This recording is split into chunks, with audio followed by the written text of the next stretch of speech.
I thought today we'd just have a chat. So I've been here about 3 months now. We've been working alongside one another. But we have other issues with Russia, as you all well know, in Europe and the situation in Ukraine. I know many of you heard from my trip to Moscow, characterized to President Putin that the relationship between our two nations was the lowest it's been since the Cold War. He did not disagree. He shrugged his shoulders and nodded in agreement. And I said, it's spiraling down, it's getting worse. And my comment to him was, we cannot have the two greatest nuclear powers in the world cannot have this kind of relationship. We have to change it. A lot of the people are trying to leave to come up to the U.S. to continue. So a lot of work ahead of us on the Russian engagement, work some small things. Can we work one big thing together? If we can find space where suddenly we feel we can begin to rebuild some level of trust, because today there's almost no trust between us. Can we build some level of trust?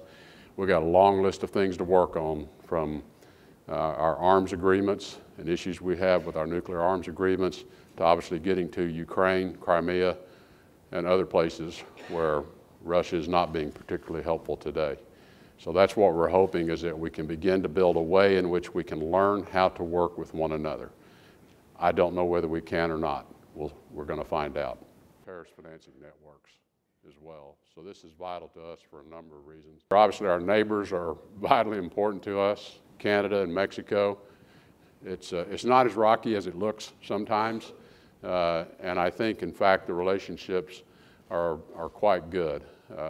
Both of our neighbors understand we have to refresh some of the agreements that have governed our relationship, particularly in the areas of trade, and both countries are ready to engage in a good faith effort with us as well.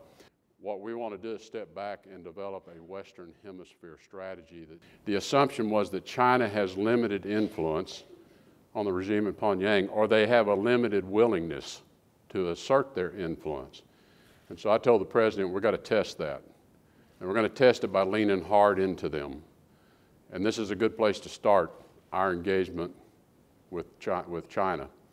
And so that's what we've been doing, is leaning hard into China to test their willingness to use their influence, their engagement with the regime in North Korea. Some of the agreements that have governed our relationship, we are preparing additional sanctions if it turns out North Korea's actions warrant additional sanctions. We're hopeful that the regime in North Korea will think about this and come to a conclusion that there's another way to the future. We know they aspire to nuclear weapons because it's the regime's belief it's the only way they can secure their future. We've been clear to them this is not about regime change, this is not about regime collapse, this is not about an accelerated reunification of the peninsula, this is not about us looking for an excuse to come north of the 38th parallel. We can get at transnational organized crime and begin to break these organized crime units up. We are ready and prepared to engage in talks when conditions are right. But as you've heard me say, we are not going to negotiate our way to the negotiating table. That is what Pyongyang has done for the last 20 years, is cause us to have to negotiate to get them to sit down. We'll sit down when they're ready to sit down under the right terms.